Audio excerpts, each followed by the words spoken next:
बाल ठाकरे, वो भी एक गुंडा ही था, मतलब बम्बई का, वो खुलेआम कहने लगा कि मैं लोकतंत्र में नहीं ठोकतंत्र में विश्वास करता हूँ, है ना?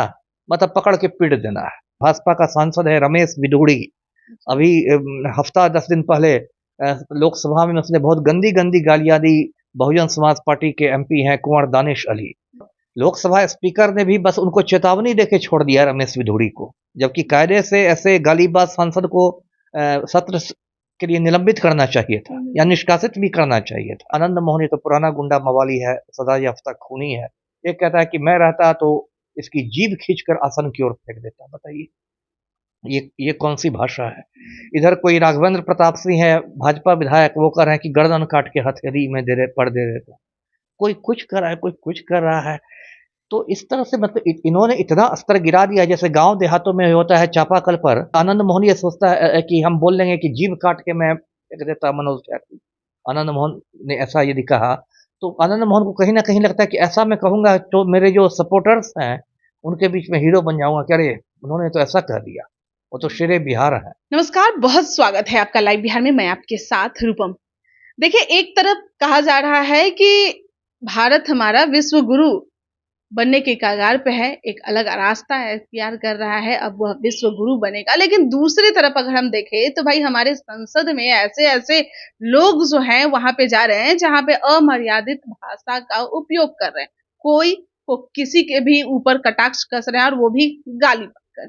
चलिए, यानी कि आज हम पूरी फहरिस्त, आज हम बात करेंगे, एक फहरिस्त की बात करेंगे कि जिसमें कौन नेता किसे अभद्र तरीके से बोल रहे हैं, अमर्यादित भाषा दे रहे हैं, कौन किसे गाली बक रहा है, पूरा फहरिस्त आज बात करेंगे हम। आज हमारे साथ एक्स आईपीएस अमिताभ दास सर हमारे साथ जुड़े हुए हैं, इन्हीं से हम बात करते हैं। सर, आज पूरी फहरिस्त आज आपसे जानना चाहते हैं भाई, भगचोंदर दास से लेकर पूरा आज का जो हो रहा है लिपस्टिक और बब कट और क्या न क्या, उसको लेकर।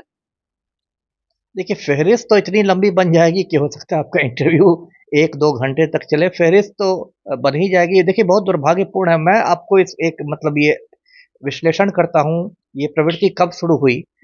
देखिए जब हिंदुस्तान नया-नया आज़ाद हुआ था तो उस समय बहुत मतलब एक मर्यादित था हमारा लोकतंत्र। मतलब लोकतंत्र में एक बहुत मर्यादा थी और उस समय भी मतभेद होते थे, लेकिन जो कहते हैं कि ना मतभेद होते थे लेकिन मनभेद नहीं होते थे। मतलब पक्ष भी था, विपक्ष भी था। जैसे नेहरू जी प्रधानमंत्री थे, लोहिया जी विपक्ष में थे।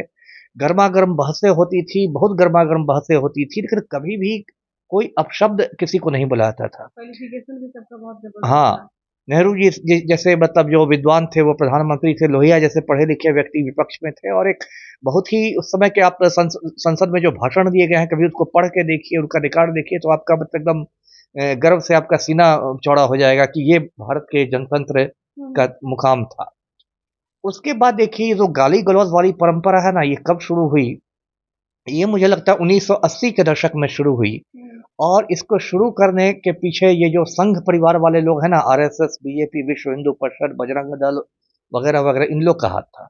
ये जब राम जन्मभूमि आंदोलन शुरू हुआ तब इन लोगों ने मुसलमानों के लिए बड़ी मतलब गंदी-गंदी गालियाँ देनी शुरू की और मंच से, खुले मंच से, मतलब सार्वजनिक तौर पर जिसको कह सकते हैं, है ना? मुसलमानों को के बारे में गंदी-गंदी बातें करना शुरू की कि उनकी औलाद है क्या? मैं माइक पर वो सब नहीं रिपीट करना चाहता, लेकिन बहुत गंदी बातें लोगों ने कहनी शुरू की और उसमें मीडिया का भी, भारतीय मीडिया का भी बहुत बड़ा दोष रहा। मीडिया का भी सांप्रदायिकरण हो गया और मीडिया ने क्या किया कि ऐसे जो गालीबाज जो नेता लोग थे, जो हिंदुत्व के ये गालीबाज नेता थे, मीडिया ने कभी उनकी निंदा नहीं की। उनको एक नया शब्द दे दिया, fire brand. Fire brand Hindutva leader. हाँ, साध्वी रीतम्बड़ा कौन है भाई? तो फायर ब्रांड हिंदुत्व लीडर है। ये कौन है? तो ये फायर ब्रांड लीडर है। मतलब गालीबाजों को मीडिया ने फायर ब्रांड की उपाधि दे दी, है ना? ये कभी नहीं कहा मीडिया कि लोग गाली गलौज करने वाले थर्ड रेट के नेता है। तो उसके बाद से 1980 के बाद से 80 के दशक के बाद से ये परिवर्तन होने लगा और उसके बाद देश में लोकतंत्र का मतलब स्तर गिरने लगा। और मुझे अभी भी याद है कि बाल ठाकरे, वो भी एक गुंडा ही था, मतलब बम्बई का, वो खुलेआम कहने लगा कि मैं लोकतंत्र में नहीं ठोकतंत्र में विश्वास करता हूँ, है ना? मतलब पकड़ के पीट देना है ना? कि लोकतंत्र क्या होता है? मैं तो ठोकतंत्र में विश्वास करता हूँ, ठोक देना है। और उसके बाद एक नई संस्कृति पनपी, जो मतलब कह सकते हैं कि लंपट वाली संस्कृति पनपी, जिसमें नेताओं ने लंपटों की भाषा बोलना शुरू कर दिया। सस्ती लोकप्रियता के लिए या मतलब अपने समर्थकों के बीच मतलब हीरो बन जाने के लिए। और उसके बाद इतनी तेजी से ह्रास हुआ, जैसे कि अब तो मतलब कितना गिनाएं हम। अब लालू जी हैं तो कांग्रेस के एक वरिष्ठ नेता है, बिहार कांग्रेस के प्रभारी हैं भक्त चरण दास, उड़ीसा के नेता हैं, दलित नेता हैं, बड़े नेता हैं। उनको लालू ने खुलेआम कह दिया, मतलब माइक के सामने कर दिया, अरे भक्त चौनहर दास, है ना। अब लालू देश के एक सीनियर नेता है, रेल मंत्री रह चुके हैं, इतने समय तक मुख्यमंत्री रहे हैं, है ना। ऐसे तो कोई सड़क छाप आदमी नहीं है, लेकिन उनकी भाषा आप देखिए। ये हमारे जो प्रधानमंत्री हैं नरेंद्र मोदी, है ना, ये बंगाल में चुनाव प्रचार करने गए, ममता बनर्जी के खिलाफ चिल्ला चिल्ला के बोलने लगे, दीदी ओ दीदी, दीदी ओ दीदी।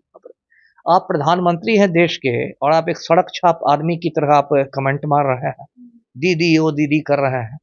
और पूरे भाजपा में फिर गालीबाजों का ये हो गया। अभी भाजपा का सांसद है रमेश बिधूड़ी, अभी हफ्ता 10 दिन पहले लोकसभा में उसने बहुत गंदी गंदी गालियां दी बहुजन समाज पार्टी के एमपी हैं कुंवर दानिश अली।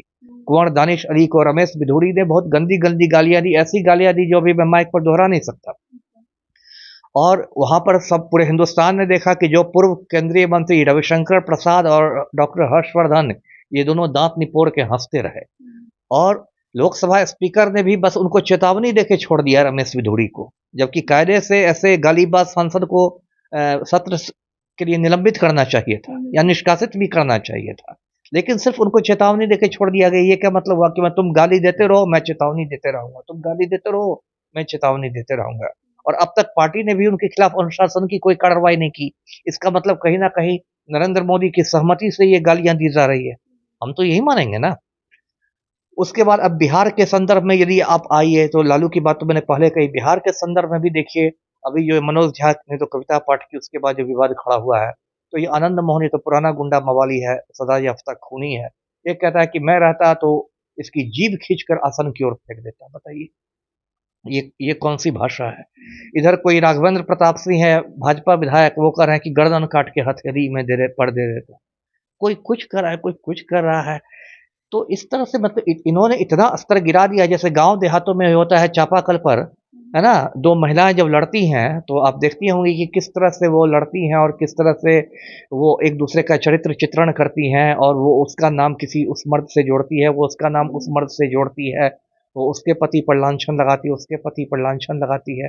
तो वो तो समझ सकते हैं हम लोग कि भाई अंगूठा छाप जाहिल औरतें हैं, तो उनको नहीं समझ है, तो चापाकल पर लड़ रही हैं। लेकिन इन लोगों ने पूरा विधानसभा को चापाकल बना के रख दिया है, पूरा लोकसभा को चापाकल बना के रख दिया है, और वहाँ गाली गलौज की भाषा बोल रहे हैं, जो लोकतंत्र के लिए एक बहुत ही अशुभ चीज़ है, एक बहुत खराब संकेत है। यदि इस प्रवृत्ति पर रोक नहीं लगाई जाएगी तब तो इसका कोई अंत नहीं है, उसका फिर गालियों में ही बात होगी। मुख्यमंत्री पे भी कई बार आरोप लगाए गए हैं, डीएनए की बात कही गई है, दांत पेट में दांत की बात की है। वही है, कोई कहता है कि उनके तो पेट में दांत है, मैं पेट में गिन चुका हूँ कितने दांत है, कोई कुछ कह रहा है, कोई कुछ कह रहा है।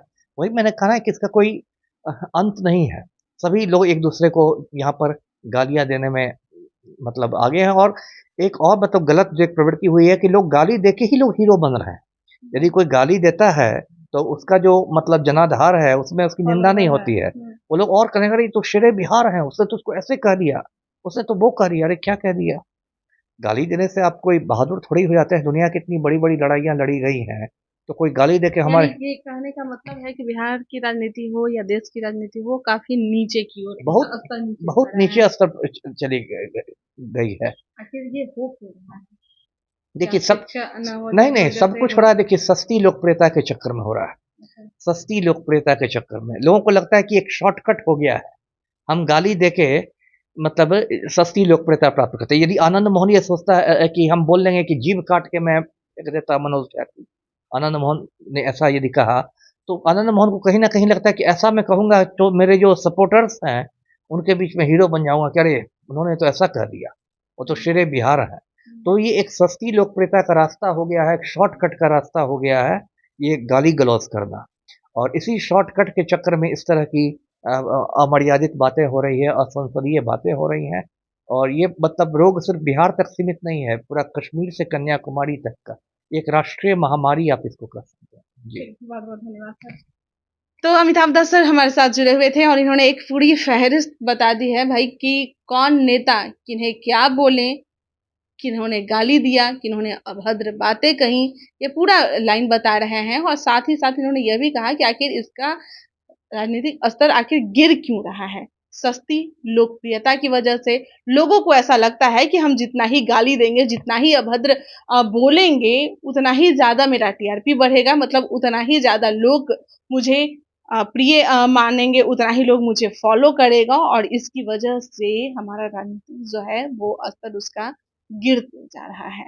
चलिए अभी के लिए इतना ही, बने रहे लाइव बिहार के साथ। धन्यवाद। लाइव बिहार यूट्यूब पर सब्सक्राइब और फेसबुक पर लाइक जरूर करें।